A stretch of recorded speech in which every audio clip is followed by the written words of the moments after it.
Hello, Create Schools. Today I'm going to talk about our fourth case study, Solidarity. Solidarity is a trade union in Poland, and I will explain all that in just a second. So go ahead and get out a piece of paper and a pen and write this information down. Okay, so first let me tell you about what Solidarity is and how it came about. So Solidarity is a trade union, and so a trade union is something that confuses a lot of people. What that just means is a union, a group that work together to help people better conditions and their better get better working conditions, get better more money. And a trade union, it's called a trade because a trade is another word for a job. So it could be just known as a job union. Okay, so basically the dock workers, so all the people that worked along the docks doing shipping things, everything was really bad, and the conditions were very bad. And so they started a union, a group of people that would work together, and people would join this union, and they would basically join together and pay for somebody that would represent them. So let me go back and explain basically how Solidarity came around.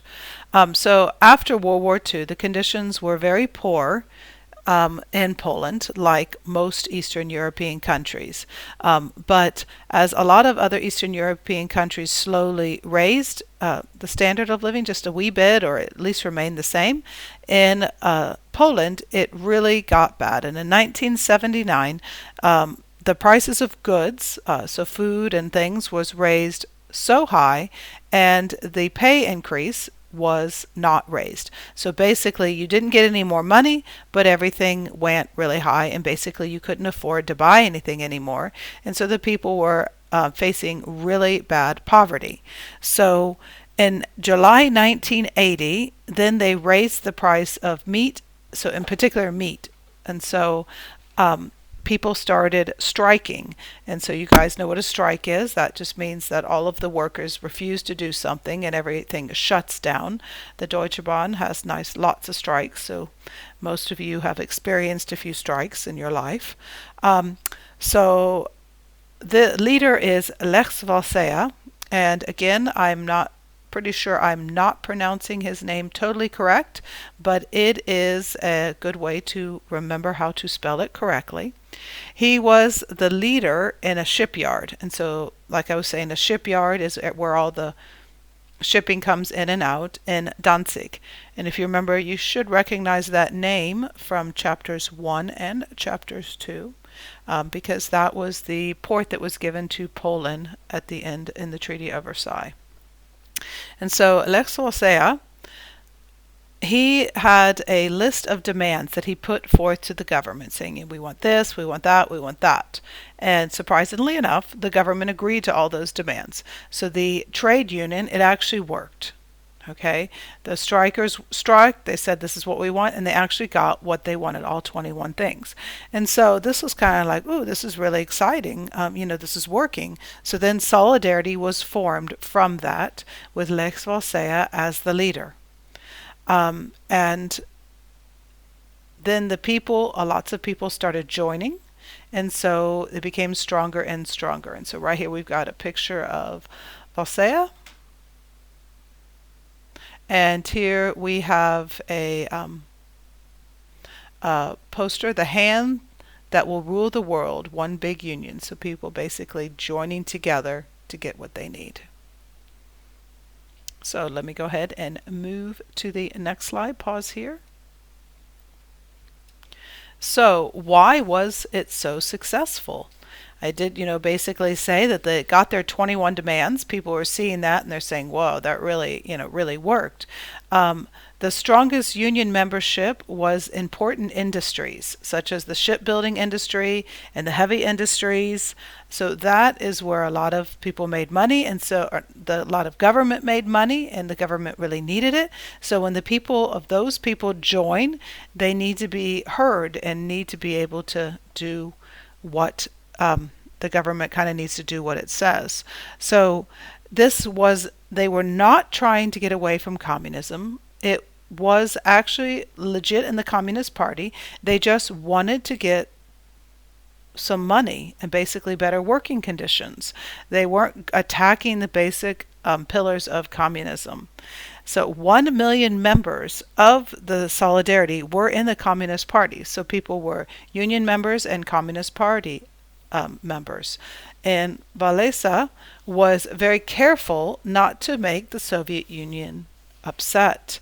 Then the union grew in popularity. Almost half of the workers belonged to Solidarity. So of all the workers in Poland, half of them belonged to Solidarity. So that is a lot of people. And Walesa was seen as a folk hero. So basically everyone thought, oh, he's so great, life is good. And something very, very interesting in Poland, the belief in God was so strong that the communist government could not totally get rid of the church. So we've always talked about in all of the other ones, there was no freedom of religion. In fact, there was no religion whatsoever. But in Poland, they still had the Catholic Church. It didn't have a very high role, but the Catholic Church was still there.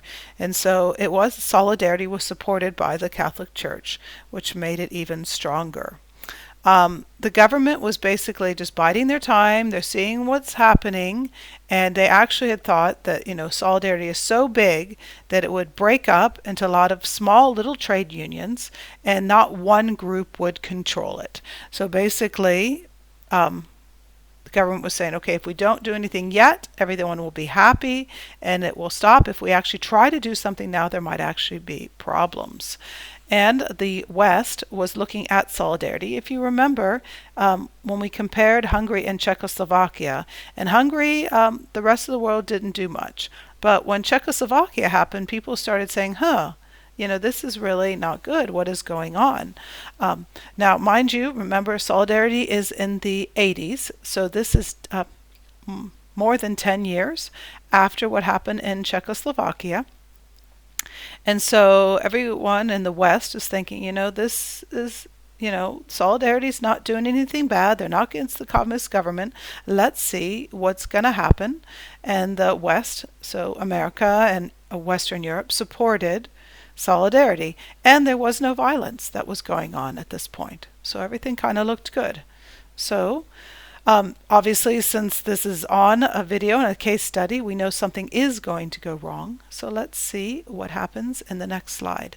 So sorry I talked a lot in this one slide, but go ahead and pause here and get all of that information down, and I'll move on to the next one.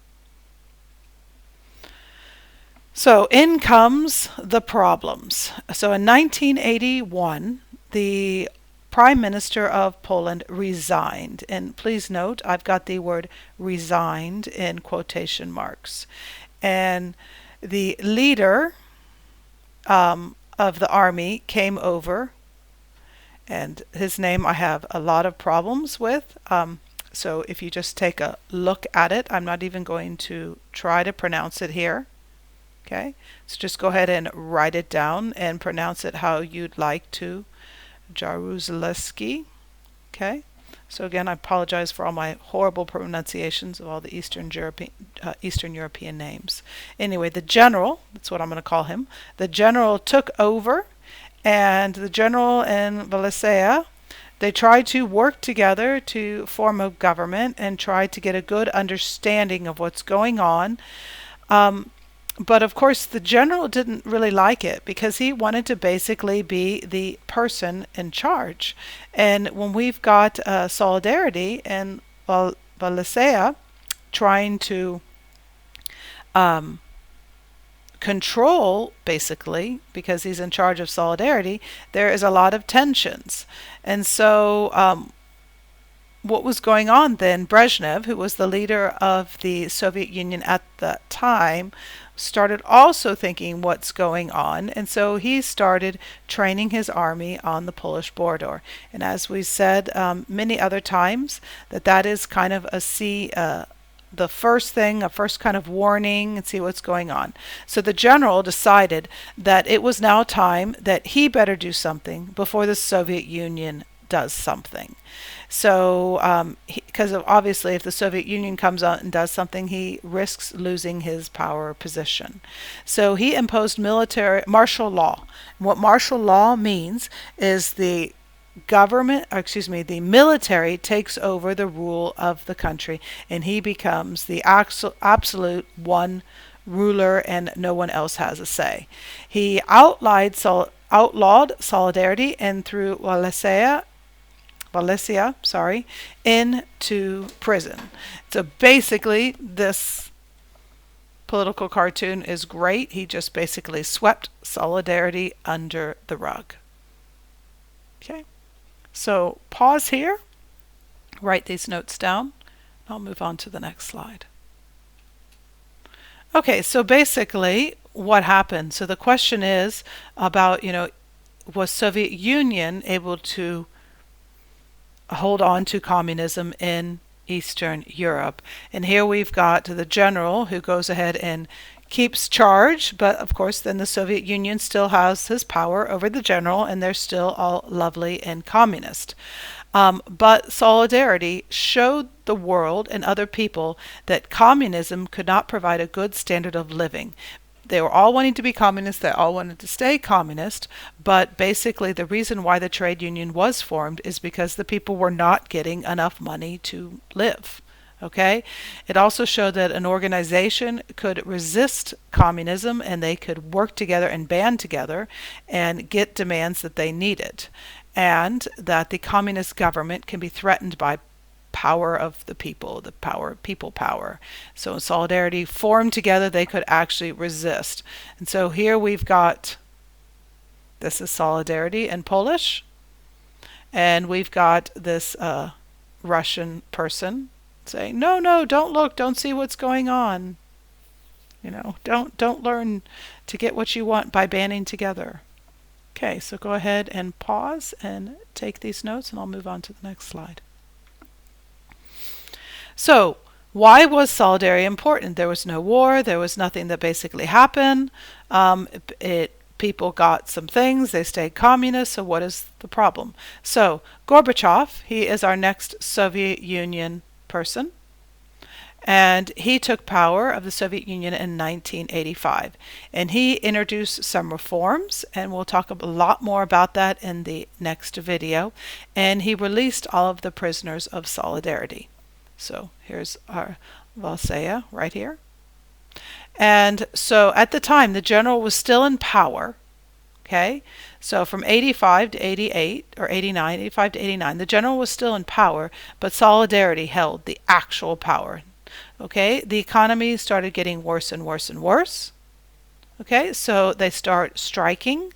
And then you'll basically need to watch the next video to understand this one here. But I'll go ahead and say it now. So once you understand a lot more, it's already written down in your notes. So in 1989, if you guys all know, that is when the Berlin Wall fell. We'll explain again why that happened in the next video. But solidarity became legal again. And Wallachia ran for president in the 1990 election and won, and that is how communism ended in Poland. Okay, so with the basis of solidarity, it's really what turns the world's eye to the fact that communism could not sustain a country. Okay, so that is one of the key reasons why communism fell, because basically it just showed everyone it's not able to continue. Okay, pause here if you need to get these notes, and if you have any questions, please let me know.